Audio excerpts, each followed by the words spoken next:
ఈ ప్రత్యేకమైన ఈ సమయంలో పరిశుద్ధ గ్రంథములో నుండి 2వ రాజుల గ్రంథము 21వ అధ్యాయము 1 నుండి 6 వచనాల వరకు మనము చదువుకుందాం. మనష్షే ఏలనారంభించినప్పుడు 12 ఏండ్ల వాడై యెరూషలేములో 75 సంవత్సరములు ఏలెను. అతని తల్లి పేరు హెప్సిబా. అతడు యెహోవా దృష్టికి చెడుతనము జరిగించుచు ఇశ్రాయేలీయుల ఎదుట నిలవకుండా యెహోవా వెళ్ళగొట్టిన జనములు చేసినట్లు హేయక్రియలు చేయుచూ వచ్చెను. తన తండ్రి అయిన హిజ్కియా పడగొట్టిన ఉన్నత స్థలములను అతడు తిరిగి కట్టించి బయలుదేవతకు బలిపీఠములను కట్టించి ఇశ్రాయేలు రాజైన ఆహాబు చేసినట్లు దేవతా స్తంభములను చేయించి నక్షత్రములకు మ్రొక్కి వాటిని పూజించుచుండెను. మరియు నా నామము ఉంచుదునని యెహోవా సెలవిచ్చిన యెరూషలేములో అతడు యెహోవా మందిరమందు బలిపీఠములను కట్టించెను. మరి యెహోవా మందిరమునకున్న 2 సాలలలో ఆకాశ సమూహములకు అతడు బలిపీఠములను కట్టించెను. అతడు తన కుమారుని అగ్నిగుండము దాటించి జ్యోతిష్యమును శకునములను వాడుక చేసి యక్షిణీగాండ్రతోనూ సోదెగాండ్రతోనూ సాంగత్యము చేసెను. ఈ ప్రకారం అతడు యెహోవా దృష్టికి బహుగా చెడుతనము జరిగించుచు ఆయనకు కోపము పుట్టించెను. మంచిది. ఈ యొక్క ప్రత్యేకమైన సమయంలో మరి దేవుడు మనతో మాట్లాడే మాటలను జాగ్రత్తగా వినాలి. కారణం ఏంటంటే మనలో దేవునికి విరోధముగా చేసేటటువంటి పాపం ఏదైనా ఉంటే అలాంటి ఆ పాపమును మన నుంచి దూరపరుచుకొని దేవునితో సాంగత్యము, దేవునితో సహవాసము చేసే విధంగా మనం అందరం కూడా ఉండాలి. కారణం ఏంటంటే భయంకరమైన ఈ పరిస్థితుల మధ్యలో దేవునితో గనక సహవాసము లేకుండా మనము గనక ఉంటే ఆ పరిస్థితుల మధ్యలో మనలను నష్టపరిచే, కష్టపెట్టే, అలాగే మరణమునకు తీసుకొని వెళ్ళగలిగే అనేకమైన దాడులను సాతాను అనేవాడు చేస్తాడు. అలా సాతాను యొక్క చేతిలో నష్టపోయేవారు కూడా లేకపోలేదు, కష్టపడేవారు కూడా లేకపోలేదు. వాడి బారిన పడి భయంకరమైన పరిస్థితులను అనుభవిస్తున్న వారు లేకపోలేదు. అలాంటి పరిస్థితి మన జీవితంలో రాకూడదని దేవుడు కోరుకునేవాడు. అందుకే ఆయన వాక్యంతో ఎప్పుడు కూడా మనతో మాట్లాడుతూ ఉంటాడు. కనుక అలాంటి పరిస్థితి ఎవరి జీవితంలో కూడా ఉండకూడదు.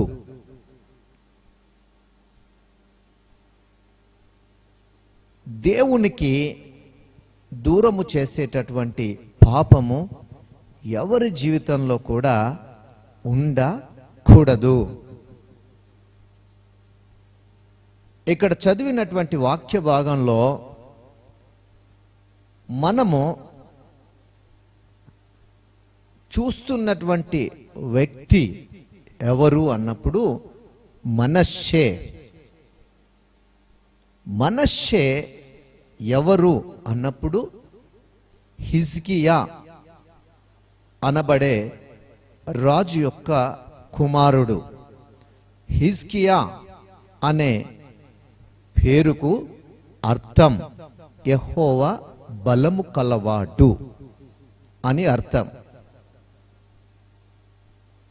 అలాంటి యెహోవా బలముతో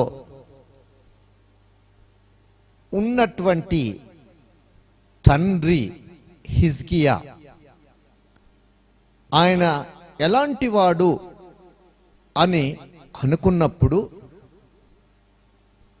రెండవ రాజుల గ్రంథము 18వ అధ్యాయము 4-5 వచనాలను చూస్తే, ఉన్నత స్థలములను కొట్టివేసి విగ్రహములను పగులగొట్టి, ఉన్నత స్థలములను ఏం చేశాడండి? పడగొట్టి విగ్రహములను ఉన్నత స్థలములను కొట్టివేసి విగ్రహములను పగులగొట్టి దేవతా స్తంభములను పడగొట్టి మోషే చేసిన ఇత్తడి సర్పములను చిన్న భిన్నములుగా చేసెను. ఇత్తడి సర్పమును చిన్న భిన్నములుగా చేసెను. దానికి ఇశ్రాయేలీయులు నెహుష్టానను పేరు పెట్టి దానికి ధూపము వచ్చుచుండిరి. అంటే దేవుడు ఒక మంచి కొరకు చేసినటువంటి దాన్ని చెడు కొరకు అన్వయిస్తూ వచ్చారు. అప్పుడే కాదు, ఎప్పుడూ కూడా దేవుడు మంచి అనే దాన్ని ఇస్తే చెడుకు దాన్ని ఉపయోగించడం మనుషులకు అలవాటైపోయింది. దేవుడు ఏది అనుగ్రహించినా అది మంచి కొరకు అనుగ్రహించాడు. కానీ ఆ మంచికి బదులుగా చెడుకు వినియోగించడం ఈ రోజుల్లో మనం చూస్తూ ఉన్నాం. అది ఇప్పుడే కాదు, మొదటి నుండి కూడా మానవుడి యొక్క జీవితంలో అలాగే ఉంటూ వస్తుంది. ఈరోజు విజ్ఞానం అనేది దేవుడు ఇస్తే, ఇచ్చినటువంటి విజ్ఞానమును మంచికి బదులుగా చెడుకు వినియోగించే ప్రజలను మనం చూస్తున్నాం. ఒకప్పుడు కంప్యూటర్లు అనేవి లేవు. ఒకప్పుడు ఈ యొక్క సెల్ ఫోన్స్ అనేటివి లేవు. ఒకప్పుడు ప్రింటింగ్ ప్రెస్లు అనేవి లేవు. అలా దేవుడు ఇచ్చినటువంటి విజ్ఞానంతో మానవుడు మంచికి బదులుగా ఈరోజు అదే కంప్యూటర్ను మంచి కంటే ఎక్కువగా చెడుకు వినియోగిస్తున్నవారు, అదే సెల్ ఫోన్ను మంచికి బదులుగా చెడుకు ఎక్కువగా వినియోగిస్తున్నవారు, అదే ప్రింటింగ్ ప్రెస్ అనే దాన్ని మంచికి బదులుగా చెడుకు ఎక్కువగా వినియోగిస్తున్నవారు లేరంటారా? ఈరోజు దేవుడు అనుగ్రహించిన ప్రతిదీ కూడా మంచి అనే దాని కొరకు దేవుడు ఇచ్చాడు. మనకు ఎంతో ఖనిజ సంపదను, ముడి సరుకులను దేవుడు భూమిలో నిక్షిప్తము చేశాడు. కానీ ఆ చేయబడినటువంటి దానిని, ఆ ఇంధనమును మంచికి బదులుగా చెడుకు వినియోగిస్తూ మానవుల యొక్క వినాశనం కొరకు ఈరోజు మానవుడు ఏం చేసుకున్నాడు? అణుబాంబులను, విషవాయువులను, ఆటాం బాంబులను, ఇలా ఒక్కటి కాదు, ఎన్నో రకములైనటువంటి మారణ ఆయుధములను ఎవరి కొరకు? తన్ను తాను నాశనం చేసుకోవడానికే, మనుషులు మట్టు పెట్టుకోవడానికే. ఆ విజ్ఞానము ద్వారా ఒక మనుషుడు ఏం చేస్తున్నాడు? మనుషులను చంపడానికి దాన్ని వినియోగిస్తున్నాడు. అంటే మంచికి బదులుగా చెడు కొరకు వాటిని వినియోగించేటటువంటి విజ్ఞానం ఈరోజు మానవుడు సంతరించుకున్నాడు. మంచికి బదులుగా చెడు అనే దాన్ని చేయుట కొరకు కంప్యూటర్లను వినియోగిస్తున్నాడు, సెల్ ఫోన్లను వినియోగిస్తున్నాడు. ఇలా చెప్పుకుంటూ వెళ్తే దేవుడు అనుగ్రహించిన ప్రతి దానిని కూడా చెడుకు మార్చుకుంటూ చెడు మార్గంలో సంచరిస్తూ నడుస్తున్నవాడు మానవుడు. అలాగే ఆనాడు ఇశ్రాయేలీయులు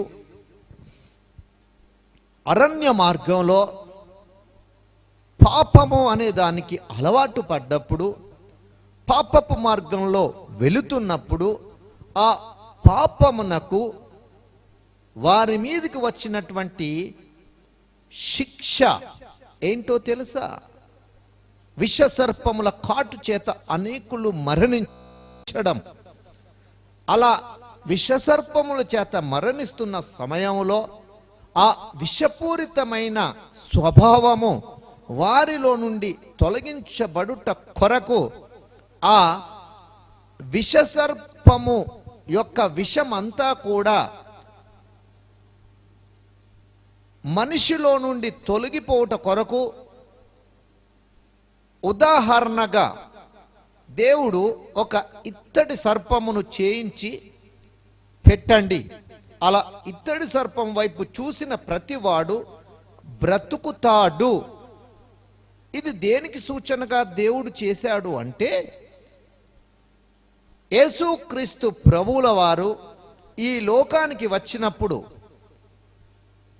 మనుషుల యొక్క విషపూరితమైన జీవితం, పాపముతో కూడిన జీవితం, ఆ పాపము వలన కలుగుతున్నటువంటి విపత్తుల నుండి విడుదల పొంది దేవుని యొక్క కృపలో ఆనందించుట కొరకు దానిని ఆ రోజు ఆ అరణ్యములో ఎత్తిపించాడు.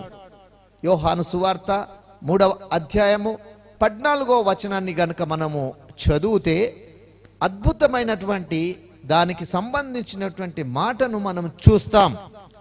యోహాను సువార్త 3వ అధ్యాయము 14వ వచనం. అరణ్యములో మోషే సర్పమును ఎలాగు ఎత్తెనో, మోషే చేత నిర్మించబడిన సర్పం, ఇత్తడి సర్పం, ఆ ఇత్తడి సర్పము ఎలాగైతే ఎత్తబడిందో అలాగుననే విశ్వసించు ప్రతివాడును, విశ్వాసము కలిగిన ప్రతివాడును నశించిపోకుండా ఆయన ద్వారా, ఆయన, ఇక్కడ ఆయన అంటే ఎవరండి? నశించిన దానిని వెతకి రక్షించుట కొరకు ఈ లోకానికి వచ్చినటువంటి యేసుక్రీస్తు, నశించిపోయిన మానవాళిని ఉద్ధరించుట కొరకు, కాపాడుట కొరకు, పాపపు యొక్క జీవితములో నుండి తప్పించబడి పరిశుద్ధంగా మార్చబడుట కొరకు, పాపం వల్ల వచ్చే భయంకరమైన శిక్ష ఉపద్రవముల నుండి తప్పించబడి దేవునిలో ఆనందించుట కొరకు, ఆ నశించిపోయినటువంటి మనుషులను రక్షించుట కొరకు మనుష్య కుమారుడుగా ఈ లోకానికి వచ్చినటువంటి వాడు యేసుక్రీస్తు. అలా ఆయన వైపు చూచు ప్రతివాడు నశింపక, ఆయన ద్వారా నిత్య జీవము పొందునట్లు, ఆయన ద్వారా, చెప్పండి, ఆయనను విశ్వసించువాడు, అలాగే విశ్వసించు ప్రతివాడును, అలాగా విశ్వసించు ప్రతివాడు నశింపక ఆయన ద్వారా నిత్య జీవము పొందునట్లు, ఆయన ద్వారా నిత్య జీవము అంటే విశ్వసించిన దినమును మొదలుకొని నిత్యము బ్రతకగలిగే శక్తిని పొందుకొనుట కొరకు మనుష్య కుమారుడు ఎత్తబడవలెను.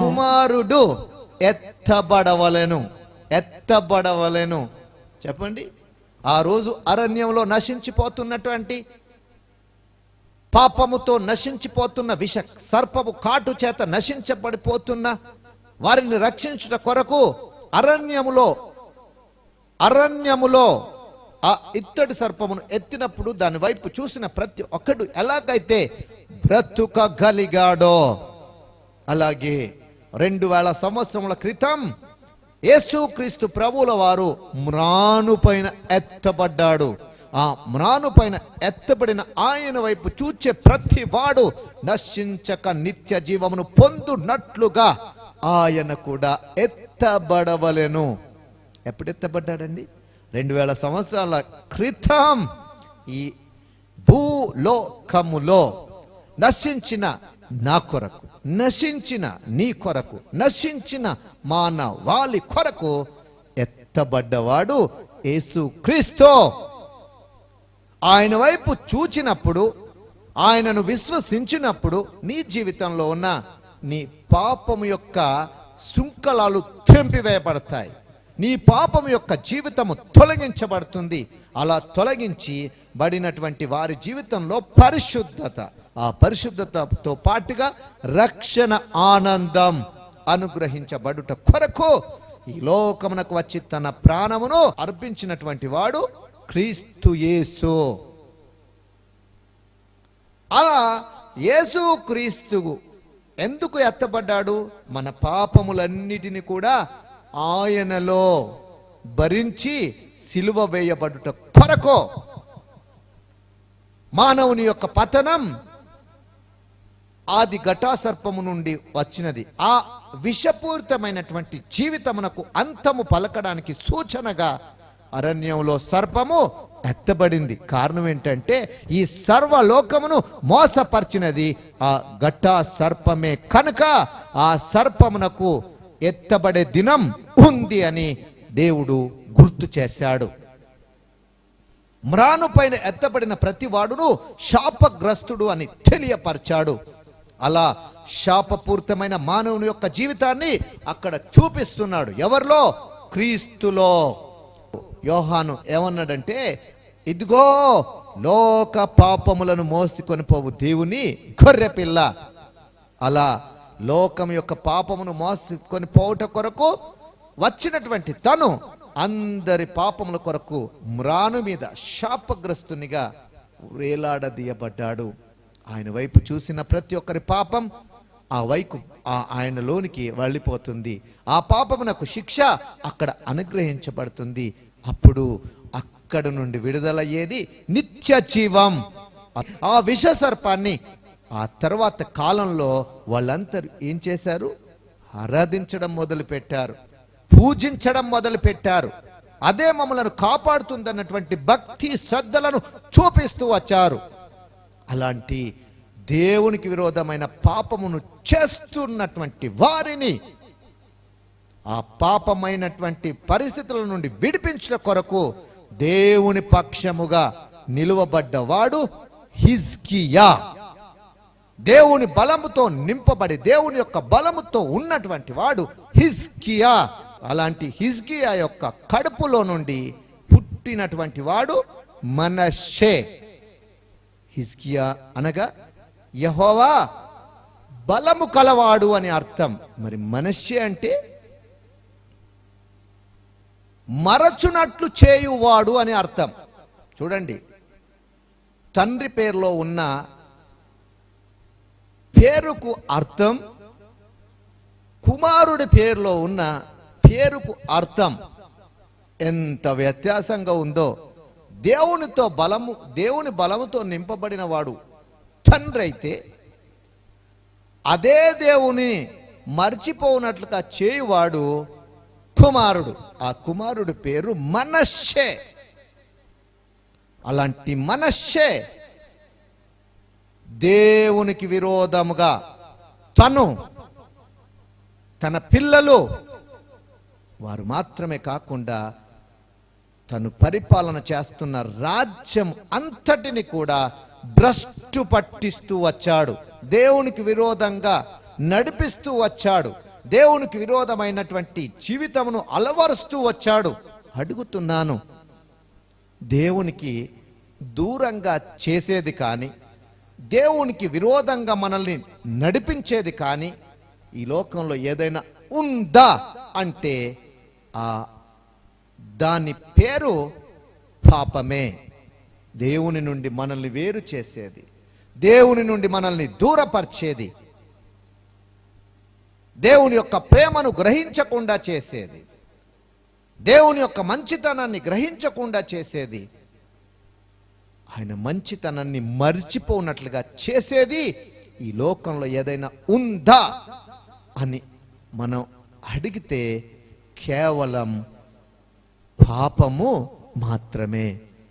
అలాంటి ఆ పాపం మనిషిని ఏం చేస్తుందో తెలుసా? మంచి అనే దాన్ని మర్చిపోనట్లుగా చేస్తుంది, మంచికి దూరంగా వెళ్ళునట్లుగా చేస్తుంది. లూకాసు వార్త 15వ అధ్యాయము 11, 12 వచనంలో చూస్తే అక్కడ ఓ తండ్రి, ఇద్దరు కుమారులు కనపడతారు.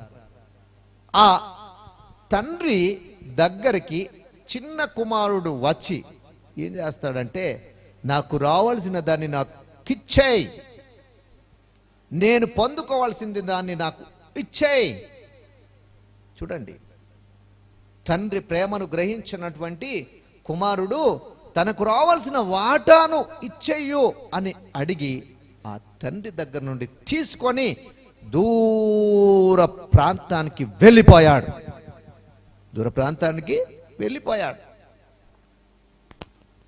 ఆ దూర ప్రాంతానికి ఎందుకు వెళ్ళాడు? తనలో ఉన్న పాపేచ్ఛలను తీర్చుకోవడానికి, తనలో ఉన్న పాపమును అనుభవించడానికి, తనలో ఉన్న పాపము ఎంత అందంగా ఉంటుందో చూడడానికి ఎక్కడికి వెళ్ళాడు? దూరంగా. కారణం ఏంటంటే, ఆ తండ్రి దగ్గర కనుక ఉంటే నా ఆటలు సాగవు, ఆ తండ్రి దగ్గర ఉంటే నా పాపం యొక్క తలంపులు, పాపం యొక్క క్రియలు సాగవు అని చెప్పి ఆ తండ్రి ప్రేమ అంతటిని కూడా, ఆ తండ్రి యొక్క మంచితనం అంతటిని కూడా మరిచి దూరంగా వెళ్ళిపోయినటువంటి వాడు చిన్న కుమారుడు. వాస్తవంగా తండ్రి ఎలాంటి వాడు? ఆ తండ్రి తన యొక్క జీవితంలో సంపాదించిన దానిలో నుండి కుమారుడికి పంచిపెట్టినవాడు. అంత ప్రేమగల తండ్రిని వదిలి దూరంగా వెళ్ళాల్సిన అవసరత అతనికి ఎందుకు వచ్చింది? కారణం ఒకే ఒక్కటి, అది తనలో ఉన్న పాపం మంచిని గ్రహించకుండా చేయటమే. అడుగుతున్నాను, ఈరోజు కని పెంచి పెద్ద చేసిన తల్లి తండ్రులు నీ జీవితంలో నుంచి ఏం ఆశిస్తున్నారు? నిన్ను కన్న దినము మొదలుకొని ఆ తల్లి తండ్రి నీలో నుండి ఏం కోరుకుంటున్నారు? ఆ కనిన దినము నుంచి వాళ్ళ బ్రతుకులో తమ కోరికలను చంపుకోవడం, తమ జీవితంలో తమ సంతోషాలకు దూరం కావడం, తమ జీవితంలో సంపాదించిన ప్రతి దాన్ని కూడబెట్టి నా కుమారుడి కొరకు, నా కుమార్తె కొరకని దాచిపెట్టడం, ఇదేనా వాళ్ళ జీవితంలో చేసినటువంటి నేరం? ఇదేనా వాళ్ళ జీవితంలో చేసినటువంటి పొరపాటు? అనేక మంది పిల్లలు వాళ్ళ బ్రతుకులో మాట్లాడే మాటలు విచిత్రంగా ఉంటాయి. నిన్నెవరు కనమన్నారు? నన్ను ఎందుకు కన్నావు? చెప్పండి. కనడమే పాపమా? కనడమే శాపమా? కనడమే బుద్ధిహీనతనా? వాళ్ళు కని ఏం చేశారు? బ్రతకడం ఎలాగో నేర్పించారు, చదవడం ఎలాగో నేర్పించారు, ఆ చదువు కొరకు కావాల్సినవి సమకూర్చారు, ఉండడానికి కావలసినవి సమకూర్చారు. తమ జీవితంలో తమ సంతోషాలను, అమూల్యమైనటువంటి ఆనందాలను వారి జీవితంలో నుండి తొలగించుకొని వారి సంతోష ఆనందాలను నీ జీవితంలో పంచిపెట్టారు. ఆ పంచిపెట్టినటువంటి ప్రేమకు ప్రతిఫలం వాళ్ళను అవమానపరచడమా? ఆ పంచిపెట్టినటువంటి ప్రేమకు ఇచ్చే బహుమానం వాళ్ళను ఓల్డ్ ఏజ్ హోమ్లలో పెట్టడమా? వృద్ధాశ్రమాల్లో పెట్టడమా? ఒకప్పుడు కుటుంబంలో తమకు లేకపోయినా తమ పిల్లలు తినాలని వారు ఎంతో ఎంతో ఆశతో ఎన్నో తెచ్చిపెట్టినటువంటి ఆ ప్రేమకు ప్రతిఫలం వారి జీవితంలో ఆహారం లేకుండా చేయడమా? ప్రేమ లేకుండా చేయడమా? ఏకాకిలాగా బ్రతికేలాగా చేయడమా? ఇదేనా సంస్కారం? ఇదేనా మంచితనం? ఇదేనా వాళ్ళకిచ్చే బహుమానం? అంటే కన్నందుకు శాపంగా మారడం. కారణం ఏంటి? ఎందుకు అలా జరిగింది? ఎందుకు అలా ఉంటుంది? దానికి కారణం జీవితంలో ఉన్న మంచిని గ్రహించకపోవడం. ఆ తల్లిదండ్రుల యొక్క మంచితనాన్ని గ్రహించని మూర్ఖులు వాళ్ళ బ్రతుకులో అలాంటి పాపములను చేస్తూ ఉంటారు. అలాంటి కోవకు చెందినవాడు ఇక్కడ ఉన్నటువంటి ఈ చిన్న కుమారుడు. తన తండ్రి యొక్క ప్రేమను గ్రహించలేదు, తన తల్లి యొక్క ప్రేమను గ్రహించలేదు. తన తండ్రి సంపాదించి పెట్టినటువంటి దాన్ని పంచుకొని దూర దేశానికి వెళ్ళాడు. ఎందుకు వెళ్ళాడు? కారణం ఏంటి? తన జీవితంలో ఉన్న పాపముకు అడ్డుగా ఆ తండ్రి ఉన్నాడని, ఆ పాపము యొక్క కోరికలను, ఆ తిరుగుబోతుతనమును, తిండిపోతుతనమును, త్రాగుబోతుతనమును, అలాగే పాపిష్టి వాళ్ళతో బ్రతికేటటువంటి సహవాసమును కలిగి ఉండుట కొరకు తన తండ్రిని బాధపరిచి దుఃఖపరిచి దూరంగా వెళ్ళిపోయాడు. ఫలితం ఏంటి? దానికి ఫలితంగా వారి బ్రతుకులో ఏమొచ్చింది? చదవండి ఒకసారి లూకా సువార్త 15వ అధ్యాయము 11, 12 వచనాలు. మరియు ఆయన ఇట్లా నేను ఒక మనుషునికి ఇద్దరు కుమారులు ఉన్నారు. వారిలో చిన్నవాడు తండ్రి ఆస్తిలో నాకు వచ్చు భాగమును ఇమ్మని తన తండ్రిని అడగగా అతడు వారికి తన ఆస్తిని పంచిపెట్టాడు. కొన్ని దినములుగా ఉన్న తరువాత ఆ చిన్న కుమారుడు సమస్తమును కూర్చుకొని, తండ్రి ఇచ్చినటువంటి అంతటిని కూడా కూర్చుకొని దూరదేశమునకు ప్రయాణమై తండ్రికి దూరంగా బ్రతుకుటకు వెళ్ళిపోయి అచ్చట ఉన్నటువంటి వాళ్ళతో తిరిగి త్రాగి తగలేసి దుర్వ్యాపారము వలన పాడు చేసెను. చూడండి, ఎందుకెళ్ళాడు? తండ్రి నుంచి దూరంగా ఎందుకెళ్ళాడు? తన బ్రతుకును పాడు చేసుకోవడానికి, తన బ్రతుకును భ్రష్టు పట్టించుకోవడానికి. ఆ భ్రష్టు పట్టించుకోవడానికి వెళ్ళి అంతా కూడా దుర్వ్యాపారం చేసేసుకున్నాడు. కారణం ఏంటంటే తండ్రి దగ్గర కనుక ఉంటే తను అలా చేయలేడు కదా, అలా స్వేచ్ఛగా తిరగలేడు కదా, అలా తనకు ఇష్టం వచ్చినప్పుడు ఇష్టమైన రీతిగా త్రాగలేడు కదా, పాపిష్టి వాళ్ళతో తిరగలేడు కదా. కారణం ఏంటంటే ఆ తండ్రి అలాంటివి చేస్తే ఒప్పుకోడు కనుక దానిని బట్టి అలా వెళ్ళి తనకున్నదంతా కూడా తగలేసుకున్నాడు. ఆ తగలేసుకున్న వాని బ్రతుకులోనికి వచ్చింది ఏంటి? భయంకరమైన పరిస్థితి, తినడానికి తిండి లేని పరిస్థితి. అలాంటి సమయంలో వాడు ఎక్కడికి వెళ్ళాడంటే పందులు తినే పొట్టు. అంటే వాడి బ్రతుకులో ఎంత భయంకరమైన స్థితికి వెళ్ళిపోయాడో చూడండి. ఉన్నతమైన స్థానంలో ఉండే తను నీచమైన స్థానంలోనికి వెళ్ళిపోయాడు. అడుగుతున్నాను, ఈరోజు అలా ప్రేమించేటటువంటి తల్లి తండ్రులకు ఆయాసము కలిగించి, బాధను కలిగించి దూరంగా బ్రతుకుతుండే వాళ్ళు లేరా మన మధ్యలో? ఎందరో తమ తల్లి తండ్రులకు ఆయాసకరంగా బ్రతుకుతూ ఆ తల్లిదండ్రుల యొక్క శాపములను పొందుకుంటున్నటువంటి వాళ్ళు లేరంటారా? కానీ పెంచి పెద్ద చేసి పెళ్లి చేసి అన్నీ చేసినటువంటి ఆ తల్లిదండ్రులను పట్టించుకోకపోగా తను అని, తన భార్య అని, తన కుటుంబం అని విలాసవంతమైన జీవితాన్ని జీవిస్తూ ఆ తల్లి తండ్రులకు పట్టెడు అన్నము పెట్టలేని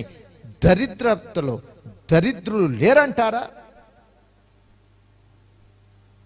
ఆ పుట్టినప్పుడే తమ జీవితంలో తమ్ము సంతోషం కొరకు ఉంటే ఈరోజు ఈ బ్రతుకు నీకుండేదా? ఈ చదువు నీకుండేదా? ఈ జీవితం నీకుండేదా? ఈ అందమైన కుటుంబం నీకుండేదా? ఇలాంటి అందమైన భవిష్యత్తును ఏర్పరిచినటువంటి ఆ తల్లి తండ్రులకు ఇచ్చే బహుమానం శోకమేనా? అలాంటి శోకమును కలిగించేటటువంటి దరిద్రులు ఎందరో ఎందరో ఎందరో ఈ లోకంలో ఉన్నారు.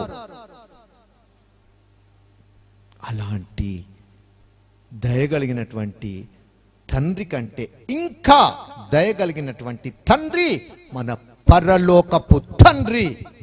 ఆ పరలోకపు తండ్రి దగ్గర నుంచి, ఆ పరలోకపు దేవుని దగ్గర నుంచి సమస్తమును పొందుకుంటున్న మనం పీల్చే గాలి ఆయన ఇచ్చేది, మనం పొందుకున్న ఆ ఆరోగ్యం ఆయన ఇచ్చేది, మనం తినే ఆహారం ఆయన దయ వలన మనకు ఇమిడ్చబడుతుంది. ఆయన సెలవు లేకుండా ఆహారము తిని సంతోషంగా ఉండేటటువంటి వాడు ఉన్నాడా? తిన్నటువంటి ఆహారము ఒంటికి పట్టకుండా పాయిజన్ గా మారి చనిపోయినటువంటి గొప్ప గొప్ప వాళ్ళు ఎంతమంది లేరంటారు? ఎంతో మంది తమ ఆహారము ఇమర్చబడక, ఆ ఇమర్చబడని ఆహారము పాయిజన్ గా మారి చనిపోయినటువంటి వాళ్ళు ఎందరో ఎందరో ఎందరో గొప్ప గొప్ప వాళ్ళలో ఉన్నారు. అలాంటి ఆహారము మనకు వంట పట్టేలాగా, ఆరోగ్యంగా మారేలాగా ఇచ్చినటువంటి దేవునికి కృతజ్ఞత లేకుండా బ్రతికేవారు లేరంటారా?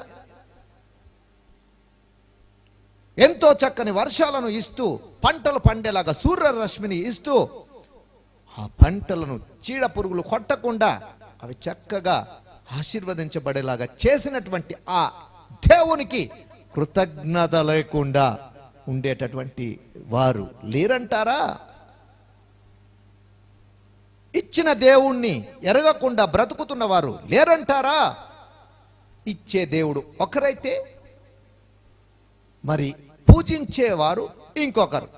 సృష్టికర్త అయినటువంటి దేవుడు ఇస్తుంటే ఆ సృష్టికర్తను మరిచి సృష్టిని, సూర్యరశ్మి నాకు సూర్యుని ఇస్తుంది అని సూర్యుని పూజించేవారు, గాలి నాకు ఆక్సిజన్ ఇస్తుందని గాలిని పూజించేవారు, నీళ్లు నాకు దాహాన్ని తీరుస్తున్నాయని నీళ్లను పూజించేవాళ్ళు. చెప్పండి, ఈ లోకంలో దేన్ని పడితే దాన్ని పూజిస్తున్నారు. కారణం మంచిని గ్రహించలేని బ్రతుకో, మంచిని గ్రహించలేని జీవితమో. అలా మంచిని గ్రహించని మానవుడు సృష్టికర్త అయిన దేవుణ్ణి వదిలిపెట్టి కనబడుతున్నటువంటి సృష్టి నాకు అన్నం పెడుతుందని సృష్టిని పూజిస్తున్నాడు. అడుగుతున్నాను, ఈరోజు మనకు చల్లని గాలిని ఇస్తున్నటువంటి ఏసీ ఉంది. ఆ ఏసీ గాలిని ఇస్తుందని ఏసీ గొప్పదా? ఏసీని కనిపెట్టినటువంటి వాడు గొప్పవాడా? మనకు చక్కని ఫ్యాను గాలి ఇస్తుంది, ఫ్యాను గొప్పదా? ఫ్యాను కనుగొన్నవాడు గొప్పవాడా? మనకు సౌఖ్యంగా ఒక గ్రామం నుంచి ఇంకో గ్రామానికి చేరుస్తుంది వాహనం, వాహనం గొప్పదా? వాహనాన్ని కనుగొన్నవాడు గొప్పవాడా? ఇలా కనిపెట్టినటువంటి వాణ్ణి విడిచిపెట్టి, ఇచ్చినటువంటి వాణ్ణి విడిచిపెట్టి, ఆ ఇవ్వబడినటువంటి వస్తువులను పూజించేవాడు ఎలాంటివాడు? బుద్ధిహీనుడు కాదా? బుద్ధిహీనమైన బ్రతుకును బ్రతకడం లేదా? ఇలాంటి బుద్ధిహీనమైనటువంటి బ్రతుకును బ్రతుకుతూ దేవునికి దూరంగా బ్రతుకుతున్నటువంటి వాడు ఈ లోకంలో ఉన్న మానవుడు.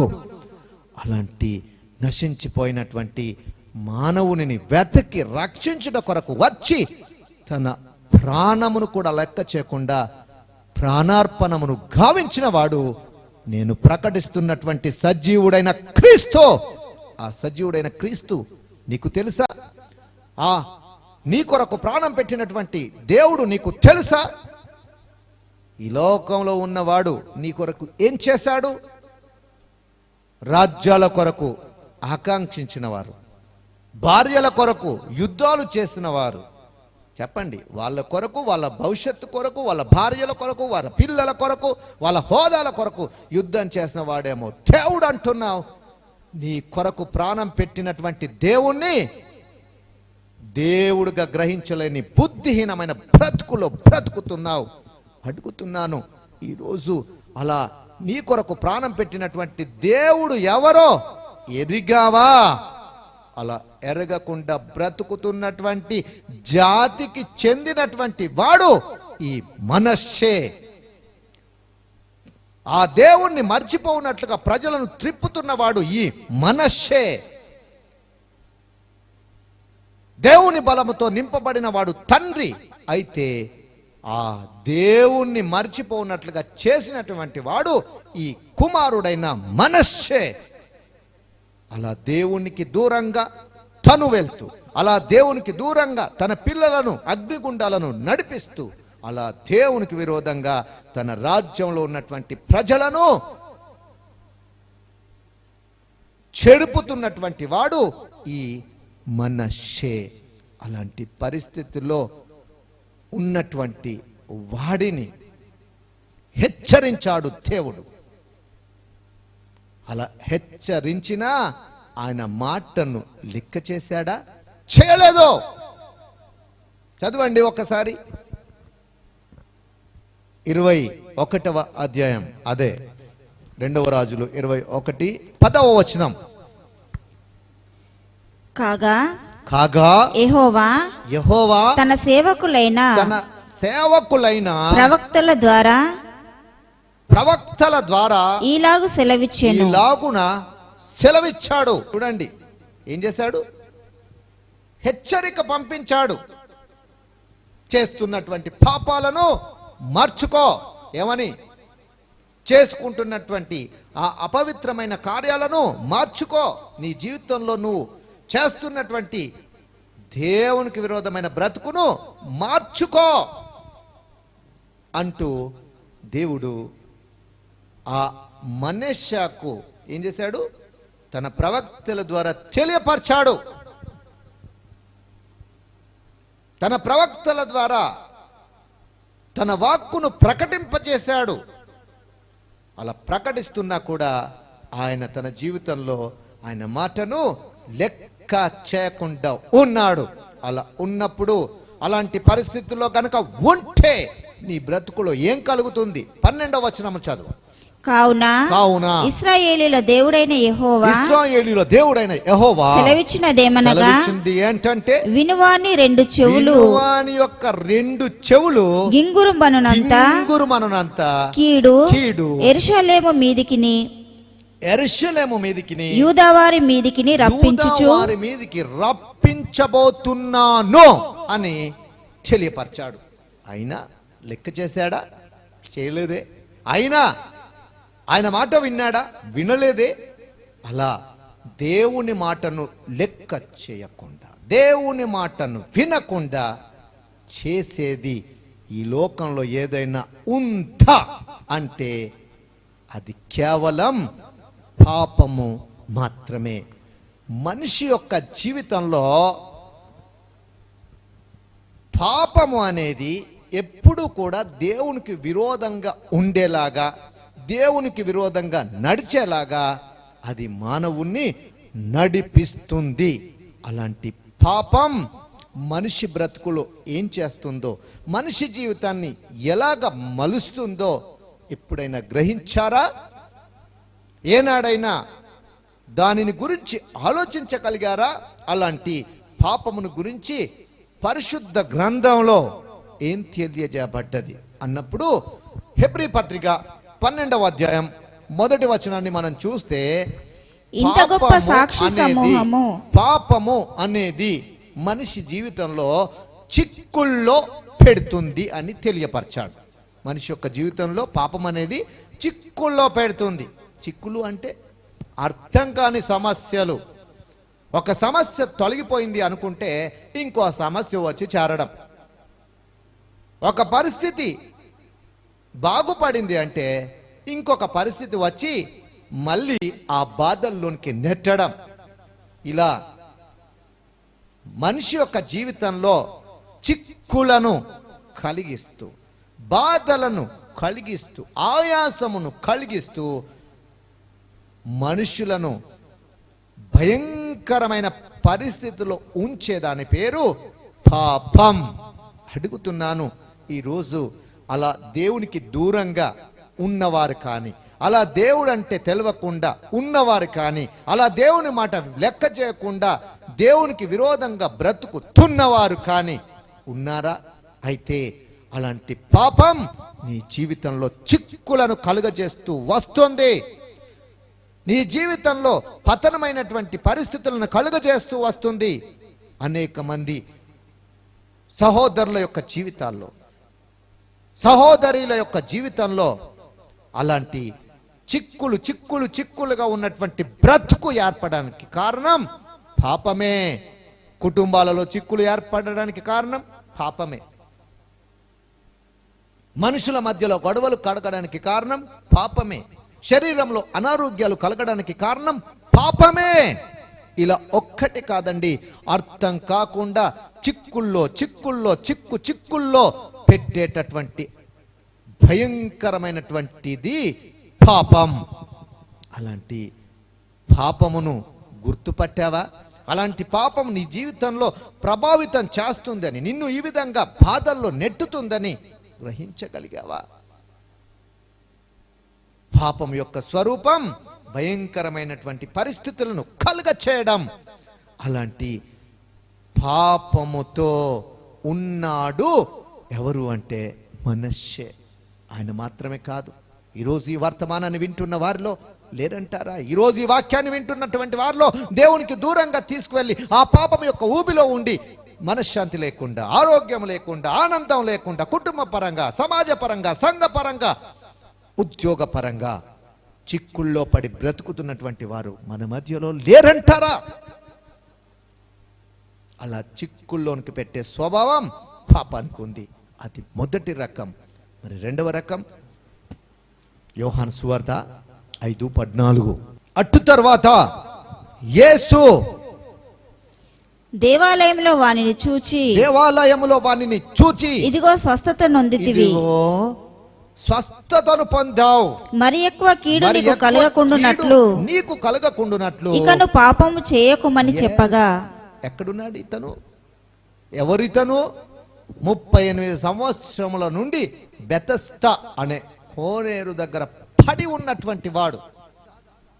38 సంవత్సరాలు వాడు నడవలేని పరిస్థితిలో పడి ఉన్నాడు, భయంకరమైన పరిస్థితిలో.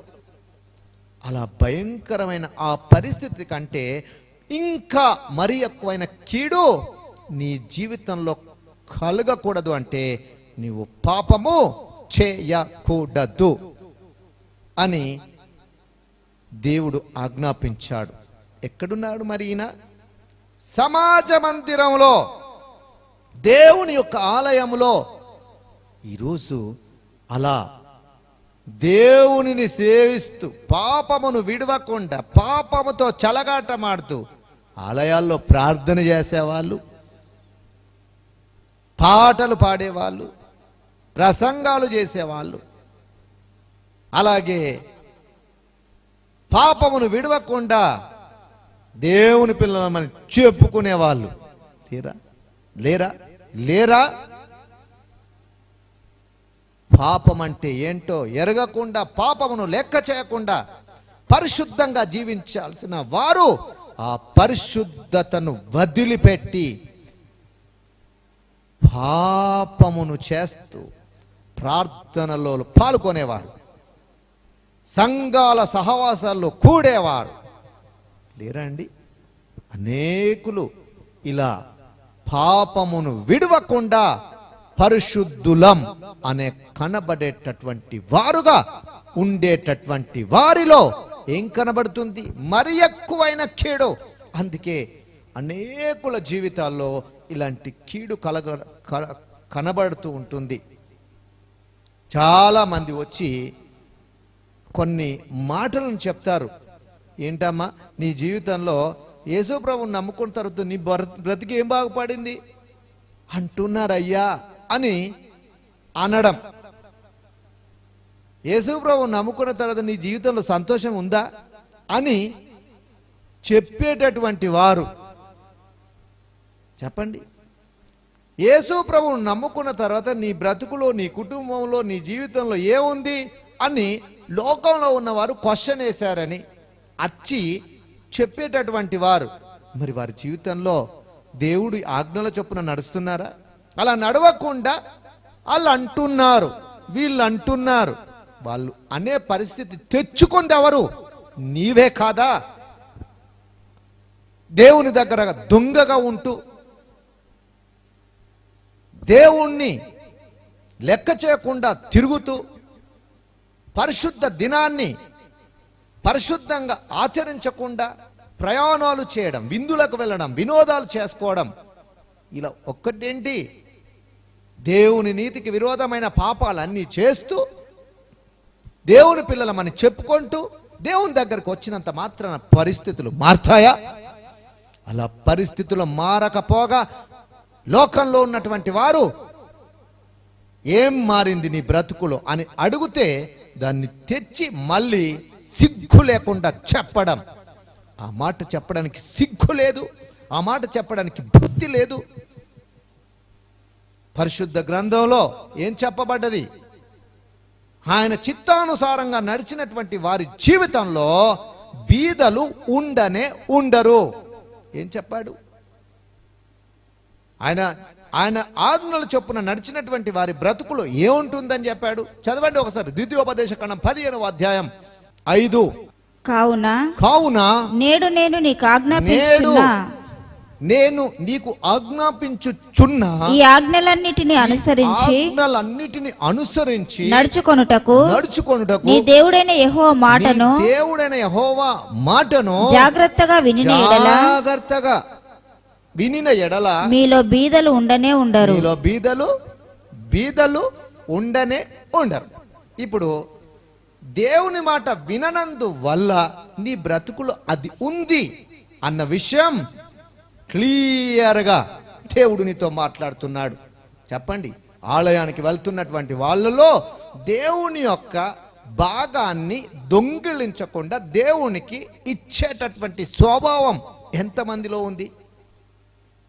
100కి 99% దొంగలు. దేవుని యొక్క ఆజ్ఞ అనేది ఎరగకుండా దానిపై కన్ను వేసి దానిని దొంగిలించి తినేటటువంటి వాళ్ళు అనేకులు. దేవుని భాగాన్ని ఇవ్వకుండా కొందరైతే అసలు దేవుని భాగాన్ని ఎవరు తీయమన్నారు అని చెప్పేటటువంటి దొంగలు ఇంకా కొందరు. అసలు దేవుని భాగాన్ని ఇవ్వొద్దు, దేవుని భాగాన్ని ఎవరు ఇవ్వమన్నారు అని చెప్పేవాళ్ళు మరికొందరు. దేవుని వాక్యం ఏమనుంది? మత్తయి సువార్త 23:23లో మీరు సోపులోను పుదీనాలోను 10వ భాగమును ఇచ్చుచున్నారు, అటువలే దానిలాగా ఏం చేయమన్నాడు? ప్రేమ అనేది కూడా చూపించాలి అన్నాడు. అంటే 10వ భాగమును ఇవ్వాల్సిందే. క్లియర్గా క్రొత్త నిబంధనలో చెప్పినటువంటి మాట. దేవుని భాగం ప్రతి దాంట్లో కూడా తీయాల్సిందే అని దేవుడు సెలవిస్తే దాన్ని ఎరగక ఏం చేస్తారు చాలా మంది? అసలు దేవుని భాగం ఇయ్యొచ్చా? అసలు దేవుని భాగం ఇయ్యరాదా? ఏంటండి ఈ పిచ్చి పిచ్చి మాటలు? మనం బ్రతుకుతున్నది కృపాకాలం. ఇంకా దానికంటే ఎక్కువగా దేవుని యొక్క పని విషయంలో చెయ్యాలన్నది దేవుని యొక్క ఉద్దేశం. నువ్వు ఎంతగా ఆశీర్వదించబడుతుంటే అంత ఇంకా కృపలో వర్ధిల్లుట కొరకు ఇంకా ఎక్కువగా దేవునికి ఇవ్వాలని దేవుడు సెలవిస్తే, అలా తాము తప్పు మార్గంలో నడుస్తూ అనేకులకు ఉచిత సలహాలు తెలిసి తెలియని మిడిమిడి జ్ఞానంతో పరిశుద్ధ గ్రంథాన్ని వక్రీకరిస్తూ వక్రమమైన మార్గంలో నడిపించడానికి సాహసం చేస్తున్న అనేకులు వాళ్ళ బ్రతుకులో మనుషులకు ఏం కలగజేస్తున్నారో తెలుసా? వారి జీవితాలతో చెలగాటమాడుతున్నారు. సామెతలు 3 మొదటి 2 వచనంలో చదివితే, నా కుమారుడా నా ఉపదేశములను మరువకు, నా ఉపదేశమును మరువకుము, నా ఆజ్ఞలను నీ హృదయ పూర్వకముగా గైకొనుము, అప్పుడు అవి నీకు ఏం చేస్తాయి? దీర్ఘ ఆయుష్ను, సుఖజీవముతో గడుచు సంవత్సరములను, పీస్ ఆఫ్ లైఫ్, శాంతిని అవి నీకు కలుగజేస్తాయి. ఏమన్నాడు? మర్చిపోమన్నాడా? మరవకూడదన్నాడా? కానీ ఈరోజు ఉన్నటువంటి అనేకులు ఏం చేస్తున్నారు? మర్చిపోయే వాళ్ళు కొందరైతే మరిచిపోయేటట్లుగా బోధలు చెప్పి చెడిపేస్తున్నటువంటి దొంగలు కొందరు. ఇట్లాంటి పరిస్థితుల మధ్యలో, ఇట్లాంటి ప్రజల మధ్యలో అనేకులు ఏమైతున్నారు? దేవుని నీతికి విరోధముగా బ్రతుకుతూ మరి ఎక్కువైన కీడును ఈ లోకంలో అనుభవిస్తున్నారు. ఆలయానికి వెళ్ళినా ఆ జీవితాలు మారడం లేదు, ఆలయానికి వెళ్ళినా వారి బ్రతుకులో మార్పు కలగడం లేదు. ముందున్నటువంటి పరిస్థితి కంటే అధ్వాన్నమైనటువంటి పరిస్థితిలోనికి చేరుకొని అనేకమైన బాధలు భరిస్తున్నారు. కారణం దేవుని యొక్క నీతి అంటే ఎరిగి కూడా దొంగలుగా జీవించడం. అలాంటి పరిస్థితిలో గనక నీవు ఉన్నావా? అలా దేవునికి విరోధంగా బ్రతుకుతున్నటువంటి పాపంతో జీవిస్తున్నావా? అయితే వినో, అది నీ జీవితంలో మరి ఎక్కువైన కీడును కలుగ చేస్తుంది, అర్ధాంతరంగా వెళ్ళిపోయే పరిస్థితులను కలుగ చేస్తుంది. అలాంటి పరిస్థితి నీ జీవితంలో కలగకూడదంటే నీ జీవితంలో నీకు దేవునికి అడ్డంగా ఉన్నటువంటి ఆ పాపమును తొలగించేసేయి. అలాంటి పరిస్థితుల్లో బ్రతుకుతున్నాడు ఈ 38 సంవత్సరాల నుండి బాగు లేకుండా బ్రతికినటువంటి వాడు. బాగుపరచబడ్డ తర్వాత ఆలయంలో ఉన్నాడు, కానీ దేవుని యొక్క చిత్తానుసారంగా నడవకుండా బ్రతుకుతున్నాడు. అలాంటి పరిస్థితుల మధ్యలో నీవు గనక ఉన్నావా? అయితే ఆ జీవితాన్ని మార్చుకో. అంతే మాత్రమే కాదు, ఇర్మియా 5:25 వచనంలో గనక చూస్తే, మీ దోషములు వాటి క్రమమును తప్పించెను, మీకు మేలు కలగకుండుటకు, మేలులు కలగకుండా ఉండుట కొరకు మీ పాపములే కారణముగా అయ్యాయి. ఎస్, ఈ రోజు దేవుని చేత మేలులు పొందవలసిన దేవుని పిల్లలు ఆ మేలులను పొందకుండా బ్రతుకుతున్నారంటే కారణం దోషములు, పాపములు. పాపము అంటే దేవుని నుండి వచ్చేటటువంటి మేలులను, ఆశీర్వాదాలను పొందకుండా చేసేదని గ్రహించో. పాపం అంటే ఏంటండి? ఆజ్ఞ అతిక్రమమే పాపం. అలాంటి ఆజ్ఞలన్నిటిని కూడా అతిక్రమిస్తూ, ఇష్టానుసారంగా జీవిస్తూ, ఇష్టానుసారంగా బ్రతుకుతూ పాపములో చిక్కబడి ఉన్నావేమో. ఈరోజు నీవు జీవితంలో నీవు మేలులు పొందకుండా కనుక ఉంటే దానికి కారణం నీ దోషములే. నీ జీవితంలో ఉన్న వ్యాధి నుండి విడువబడకుండా ఉండడానికి కారణం నీ పాపములే. రక్షించనేరక ఉండునట్లు యెహోవా హస్తం కూర్చుకోలేదు, విననేరక ఉండునట్లు ఆయన చెవులు మందం కాలేదు. కానీ నీకు నీ దేవునికి నీ పాపములు అడ్డుగా. ఈరోజు ఈ మాటలు వింటున్న దేవుని బిడ్డ, ఇలాంటి పాపాలలో ఎక్కడైనా చిక్కుబడి పతనమైనటువంటి బ్రతుకు గనుక బ్రతుకుతున్నావా, పతనమైన జీవితాన్ని గనక జీవిస్తున్నావా, అలాంటి బ్రతుకుతో గనక బ్రతుకుతే ఆ తర్వాత వచ్చే భయంకరమైన ఉపద్రవం ఏంటో తెలుసా? రోమాపత్రిక 6వ అధ్యాయం 23వ వచనం. ఏలయనగా పాపము వలన వచ్చు జీతము మరణము. చూడండి, పాపం వలన వచ్చేది ఏంటట? మరణం. పాపం వలన వచ్చే జీతము మరణం. అయితే చూడండి, పాపం వలన వచ్చే జీతము మరణము. ఈరోజు చాలా మంది బ్రతుకులో అర్ధాంతరంగా తొలగించబడడానికి కారణం పాపం యొక్క ఫలితమును పొందుకోవడం, దేవుని నీతికి విరోధంగా బ్రతకడం. అలా దేవుని నీతికి విరోధంగా తీసుకువెళ్ళేటటువంటి పాపం ఆనాడు మనష్య యొక్క జీవితంలో విస్తారముగా ఉందండి. అలాంటి పరిస్థితుల మధ్యలో ఉన్న ఆయనను దేవుడు తన దాసుల చేత హెచ్చరిక చేసిన ఆ హెచ్చరికను ఏం చేయలేడు? లెక్క చేయలేదు. ఈరోజు అలాగే నీ జీవితంలో దేవునికి విరోధంగా వెళ్తున్నటువంటి, నీతితో బ్రతుకుతున్న నిన్ను దేవుడు హెచ్చరిక చేస్తున్నాడు. అలా హెచ్చరిక చేస్తున్న ఆయన మాటలు గనుక వింటే నీ జీవితంలో ఎంతో బాగుంటుంది. కానీ ఆనాడు మనుష్య మాత్రం ఆయన మాటలను లెక్క చేయకుండా ఇంకా పాపమును చేస్తూ వచ్చాడు. అలా పాపమును చేస్తూ వచ్చినటువంటి ఆయన బ్రతుకులోనికి వచ్చి పడింది ఏంటంటే, చదవండి 2వ దినవృత్తాంతముల గ్రంథము 33వ అధ్యాయము 11వ వచనం.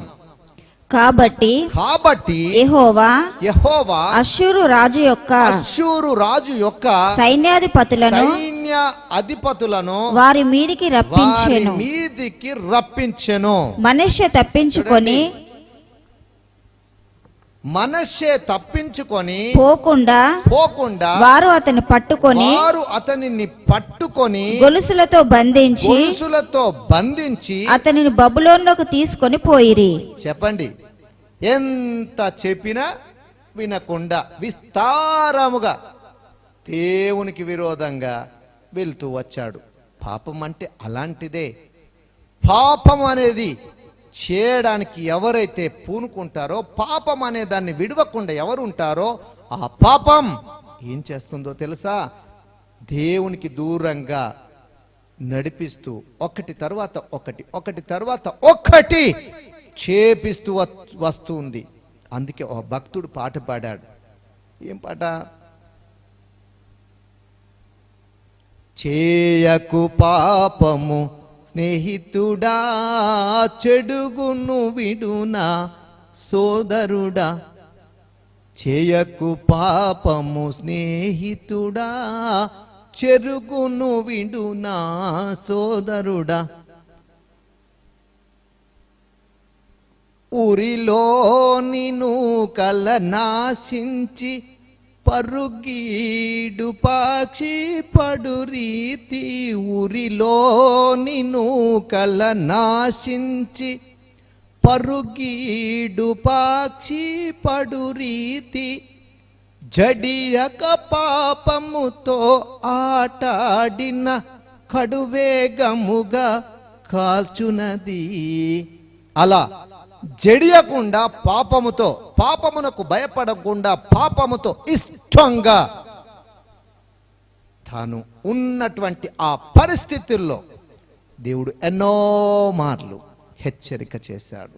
అయినా ఆ పాపమును విడవకుండా ఆ పాపపు మత్తులో బ్రతికాడు. అలా బ్రతుకుతున్న నీ జీవితంలో భయంకరమైన ఉపద్రవం రాబోతుంది అని దేవుడు సెలవిచ్చిన ఆ మాటను లెక్క చేయకుండా బ్రతికాడు మనష్షే. మనుషులను దేవునికి విరోధంగా నడిపించాడు మనష్షే. అనేకులను చెరిచాడు, అంటే దేవునితో నడిచే మార్గం నుండి చెరిచి దేవునికి దూరం చేశాడు మనష్షే. తన్ను తాను చేర్చుకున్నాడు, తన కుటుంబంలో ఉన్న పిల్లలను చేర్చాడు, తన రాజ్యంలో ఉన్న పౌరులందరినీ చేర్చాడు.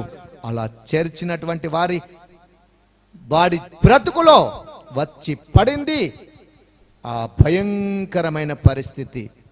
సిరియా దేశం యొక్క సైన్యాధిపతులు అంతా వచ్చి బంధించి ఆ బబులోను చెరలోనికి తీసుకొని వెళ్ళారు.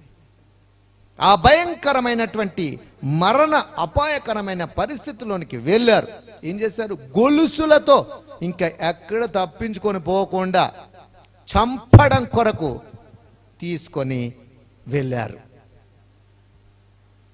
అంత భయంకరమైన పరిస్థితిని కలుగ చేసిన దాని పేరేంటండి? పాపం. అలాంటి పాపము చేత బంధించబడి భయంకరమైన పరిస్థితుల మధ్యలో ఎక్కడున్నాడు? చెరసాలలో.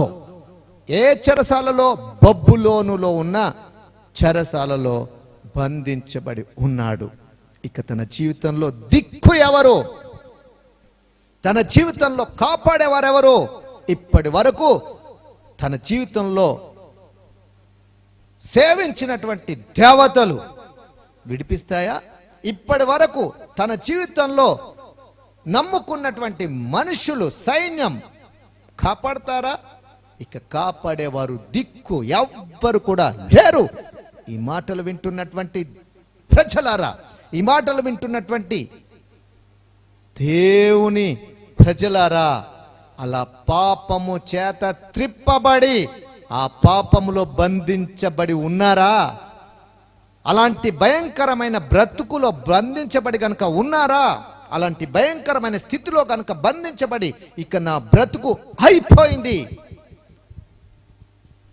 నా బ్రతుకులో ఇక నేను మోసపోయాను, నా జీవితంలో ఇక వ్యాపారంలో నష్టపోయాను,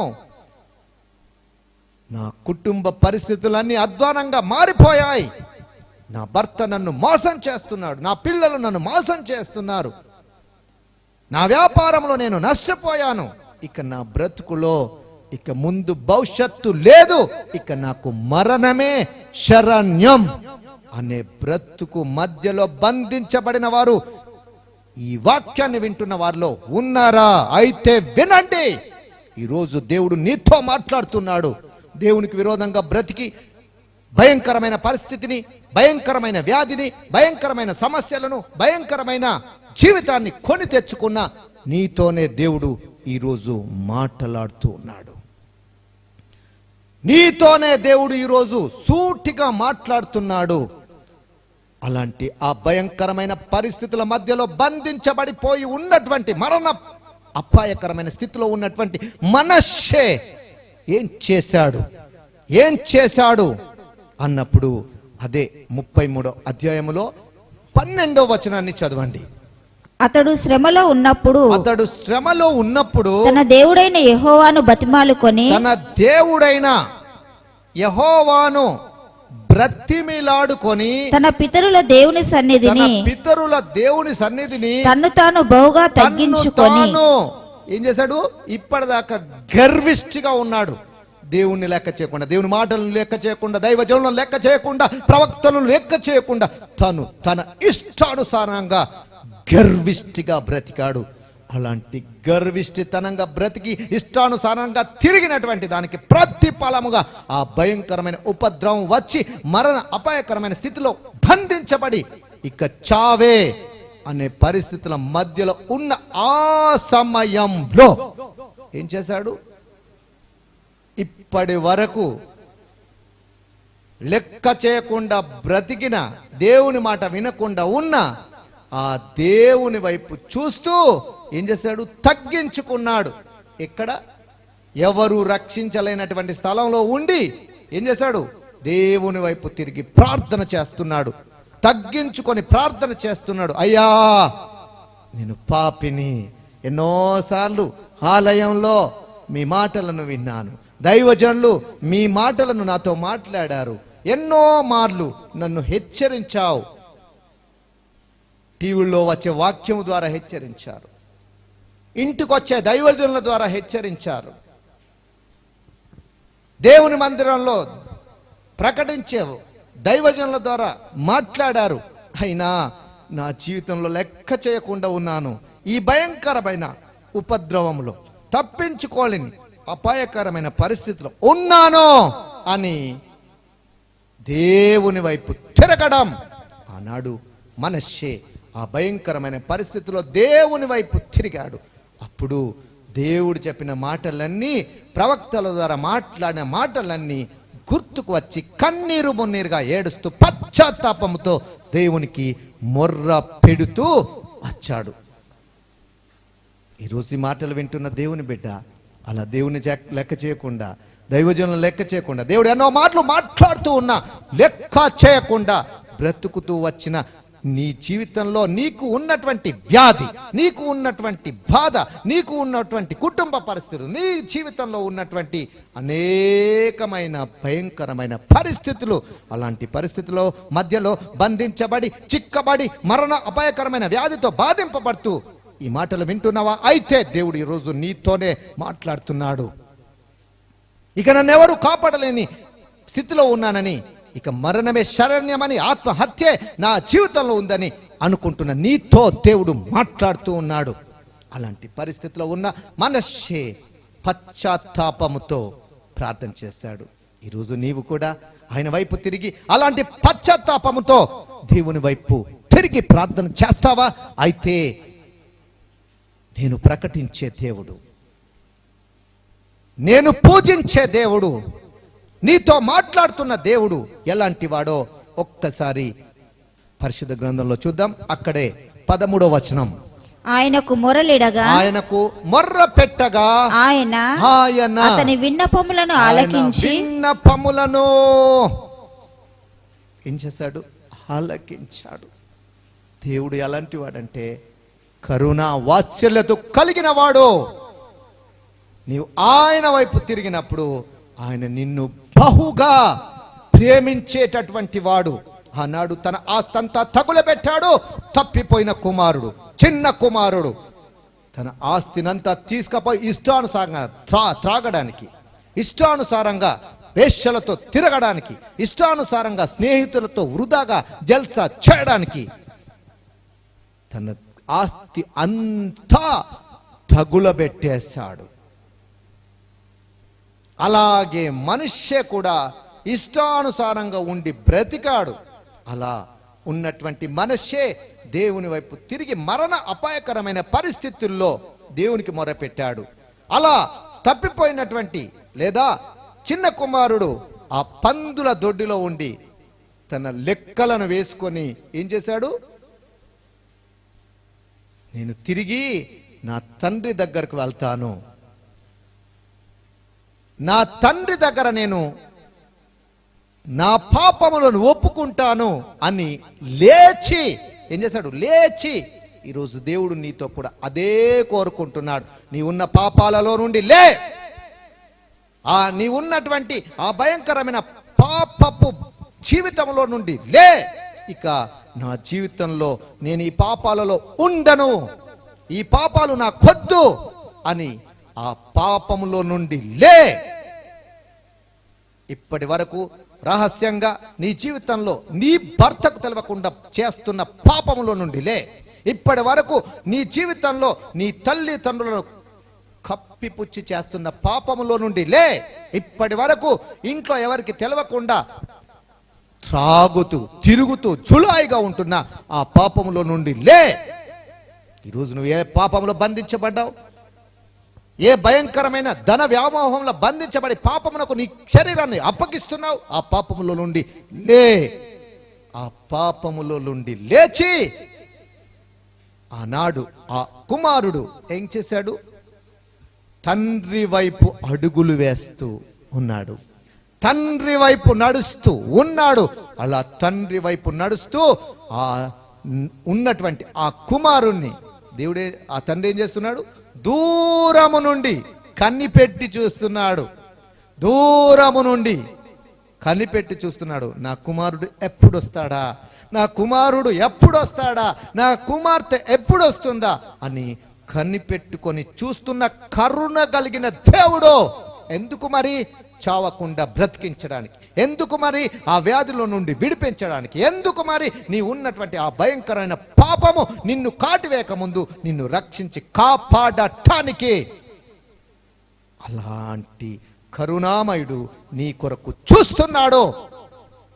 అలాగే మనుష్య కూడా ఆ భయంకరమైన పరిస్థితిలో ఏం చేశాడు? దేవుని వైపు తిరిగి మొర్ర పెట్టాడు. అప్పుడు దేవుడు ఏం చేస్తాడో తెలుసా? చూద్దాం రండి, చదవండి 13వ వచనాన్ని. ఆయనకు మొరలిడగా ఆయన అతని విన్నపములను ఆలకించి అతని విన్నపములను ఆలకించి యెరూషలేమునకు అతని రాజ్యములోనికి కోల్పోయిన రాజ్యములోనికి అతన్ని తిరిగి తీసుకొని అతన్ని వచ్చినప్పుడు తిరిగి తీసుకొని వచ్చాడు. చెప్పండి, ఆ పశ్చాత్తాపంతో చేసిన ప్రార్థనను విన్నటువంటి దేవుడు మరణము నుండి, అపాయము నుండి, అపాయకరమైన పరిస్థితి నుండి తప్పించి విడిపించి తిరిగి తాను కోల్పోయినటువంటి ఆ స్థానములోనికి రప్పించాడు. అలా రప్పించబడినప్పుడు ఆయన తన జీవితంలో ఏం చేశాడు? చదవండి 15వ వచనం. మరియు యెహోవా మందిరము నుండి, యెహోవా మందిరములో నుండి అన్యుల దేవతలను విగ్రహములను తీసివేసి యెరూషలేమునందును యెహోవా మందిర పర్వతమునందును తాను కట్టించిన బలిపీఠములు ఇప్పటి వరకు అజ్ఞానంతో చేసిన పాపములన్నింటినీ తీసి పట్టణము బయటకు వాటిని లాగివేసి ఏం చేశాడు? కాల్చి పారేశాడు. ఈరోజు నీ జీవితంలో ఇప్పటి వరకు ఆ భయంకరమైన పాపములో ఉన్న ఆ పాపిష్టి బ్రతుకునంతా కూడా తీసి ఏం చేయాలి? కాల్చి పారేయ్. ఆ పాపమునంతా కూడా తీసివేసి పాపమును వదిలిపెట్టేసి ఆ దేవునిలో సంతోషంగా, ఆనందంగా, ఆరోగ్యంగా జీవించో. అలా జీవించిన కొరకు దేవుడు ఆనాడు మనష్షేకు ఏమిచ్చాడండి? ఆయన కృపను ఇచ్చాడు. అలాగే తప్పిపోయిన కుమారుడికి తిరిగి ఆ అవకాశాన్ని ఇచ్చాడు. ఈరోజు నీ జీవితంలో కూడా దేవుణ్ణి ఎరగకుండా కొందరైతే, దేవుణ్ణి ఎరిగి తప్పిపోయి పాపంలో బ్రతుకుతున్న వారు మరికొందరు. అందరితో కూడా దేవుడు ఈరోజు మాట్లాడుతున్నాడు. ఆయన వైపు తిరుగుతావా? ఆయన వైపు వస్తావా? ఆయన దగ్గరకు వస్తావా? ఆ పాపాన్ని విడిచిపెడతావా? అయితే దేవుడు నీ జీవితంలో ఓ అద్భుతమైన కార్యాన్ని చేయబోతున్నాడు. అద్భుతమైన స్థితిలోనికి నిన్ను నడిపించబోతున్నాడు. పాపము ఎంత భయంకరమైనదో ఆ పాపము కంటే పశ్చాత్తాపం అంతకంటే గొప్పది. పాపం చిక్కుల్లో పెడుతుంది. పాపం అధికమైన కీడును కలగ చేస్తుంది. పాపం దేవుని ఆశీర్వాదాలను రాకుండా చేస్తుంది. పాపం మరణము అనే దాన్ని తెస్తుంది. కానీ అదే నీ జీవితంలో పశ్చాత్తాపము గనుక పొందితే, ఆ పశ్చాత్తాపం ఈ పాపములన్నిటినీ కడిగి వేసి ఉన్నతమైన జీవితాన్ని నీకు అనుగ్రహిస్తుంది. ఈరోజు మీరు విన్నటువంటి ఈ అంశం పాపము కంటే డాష్ గొప్పది. ఏంటది? పశ్చాత్తాపం.